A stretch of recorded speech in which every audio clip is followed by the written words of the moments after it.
আসসালামু আলাইকুম। অলটেক টপিক্সের পক্ষ থেকে সবাইকে স্বাগত। আজকে আমরা আলোচনা করব বিডিকেট, জিএনাকেট বা এটার একটি টুলস নিয়ে। সেই টুলসের নাম হচ্ছে সার্চ টুলস, যেটা আগে পরে আপনারা কিভাবে দেখেছেন বা কাজ কতটুকু জানেন জানি না। আজকে আমরা নতুন করে ওই টুলসের কাজটা দেখব। তাহলে চলুন কথা না বাড়িয়ে আমরা মূল ভিডিওতে চলে যাই। সেজন্য আমরা বরাবরের মতোই যে বিডিকেট আছে, আমরা বিডিকেট ওপেন করে নিচ্ছি। এটা হচ্ছে আমাদের বিডিকেট। বিডিকেট ওপেন করলাম। ওপেন করার পরে আমাদের এখানে যে মৌজাগুলো সেট করা আছে এই মৌজাগুলো চলে আসলো। এখান থেকে আমরা এখন যে কোনো একটা মৌজাতে ঢুকবো। ধরেন আমি প্রথমটাতেই ঢুকি, প্রথমটাতেই ক্লিক করি। এটা প্রথমটাতেই ক্লিক করলাম। কয়েক সেকেন্ড সময় নেবে একটু লোড হতে, কারণ এখানে অনেক কাজ করা তো। আচ্ছা, এখন আমি এখানে দেখব যে টুলসের কাজটা আমরা শিখবো, সেটা হচ্ছে এই যে এখানে প্রথম যে টুলসটা আছে সার্চ ম্যাগনিফাই গ্লাসের মতো একটা সার্চ টুল আছে। এই টুলসের কাজটা কি আসলে? এই টুলসের কাজটা হচ্ছে, ধরেন আপনি এখানে এই যে এখানে অনেক কাজ করেছেন, অনেকগুলা আপনার একটা ফাইলের ভিতরে তো ডিডব্লিউজি ফাইলের ভিতরে অনেক কিছু রাখা যায়, অনেক কাজ করা যায়। এখানে চাইলে আপনি সারা বাংলাদেশের সব কাজগুলো এক ফাইলেও করতে পারবেন, কিন্তু আমরা তারপরেও ফাইল আলাদা করে করে নিই কেন? আমাদের সুবিধার জন্য, আমরা যেন সহজে খুঁজে পাই, সহজে কাজগুলো করি। কিন্তু আপনি যদি এক ফাইলের ভিতরে সব কাজগুলো করেন, সেক্ষেত্রেও কিন্তু কাজগুলো করতে পারবেন আলাদা আলাদা নাম্বার দিয়ে নোট করে রাখলে বা নাম দিয়ে রাখলে সেভাবে।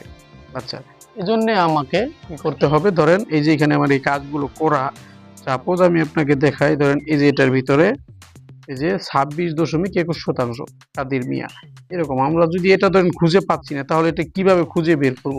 ধরেন এটা অনেক কাজ এখানে করা, কোনটা একটা একটা করে খুঁজতে হবে, তারপরে খুঁজে অনেক সময় মনে করেন যে ক্লান্ত হয়ে যায়, খুঁজে পাই না, সেক্ষেত্রে কিভাবে বের করব? সেজন্য আমাদের এই যে সার্চ যে আছে, এই সার্চ টুলসটা এখানে ক্লিক করব। এখানে ক্লিক করার পরে এখানে ধরেন আমাদের ছিল 2651, সরি 2651 ছিল নাকি, আবার আমরা একটু দেখে নিই, কারণ ওটা দেখাচ্ছে না তো। 2621, সরি 2621। আচ্ছা, আমরা এখানে সার্চে ক্লিক করব। ক্লিক করে দেখি এখানে সার্চ করি 26.21। এই দেখেন 26.21 কিন্তু আমাদের কালার সহ চলে আসছে। এখন যদি আমরা এটাতে ক্লিক করি, এবং এটাতে ক্লিক করার পরে আমাদের এই যে প্লটটা আছে এটা দেখাচ্ছে। অথবা ধরেন আরেকটা প্লট আমরা এখানে অন্য জায়গা থেকে দেখে নিই। ধরেন এই যে 7.62, এটা আমরা একেবারে ছোট করে অনেক দূরে হারিয়ে ফেললাম। এখন আমরা এটা কিভাবে খুঁজে পাবো? সেই একইভাবে আমরা সার্চ টুলসে ক্লিক করব। ক্লিক করে এখানে 7 দশমিক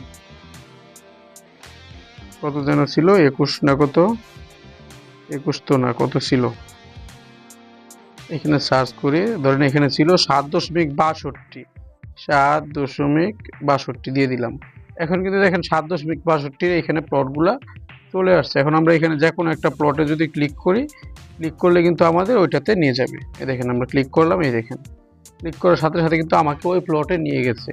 অথবা আমরা এখানে বিশেষ করে এই নামগুলো দিয়ে, নাম্বারিংগুলো দিয়ে চেনা যায়, কিন্তু আপনার নামের বিষয়টা সেটা এখানে তো কনভার্ট করা থাকে। যেমন এখানে দেওয়ার পরে সার্চে দেওয়ার পরে দেখেন সবগুলো চলে আসবে। যদি আমরা এটা কেটে দিই, কেটে দেওয়ার পরে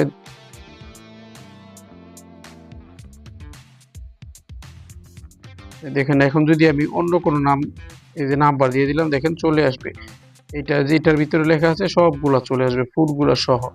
এই যে এখানে যে ফুডটা লেখা আছে দেখেন, এখানে সবগুলা চলে আসবে। আমরা যেটাতে ক্লিক করব ওটা খুঁজে পাবো। তার মানে হচ্ছে এই সার্চ বা ম্যাগনিফাই গ্লাস আইকনের এটার মূল কাজ হচ্ছে আপনার এখানে প্রজেক্ট সেভ করা, মানে ডিডব্লিউজি ফাইল সেভ করা থাকার পরে এটার ভিতরে যতগুলো কাজ আছে সবগুলা কাজ আপনি এখানে খুঁজে পেতে পারেন।